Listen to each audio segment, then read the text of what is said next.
بسم اللہ الرحمن الرحیم۔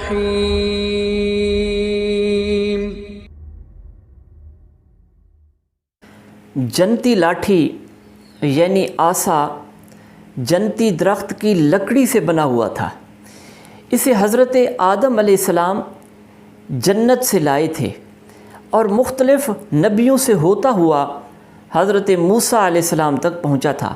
یہ آسا 10 گز لمبا تھا۔ اس کی 2 شاخیں تھیں جو اندھیرے میں روشنی دیتی تھی۔ یہ آسا سونے میں پہرا دیتا تھا، ساتھ ساتھ چلا کرتا تھا، باتیں کرتا تھا اور دشمنوں اور درندوں کو مارتا تھا۔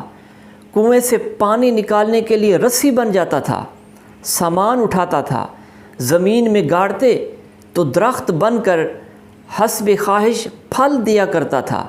نیز حضرت موسیٰ علیہ السلام کے کثیر معجزات اس آسا یعنی جنتی لاٹھی کی برکت سے ظاہر ہوئے تھے۔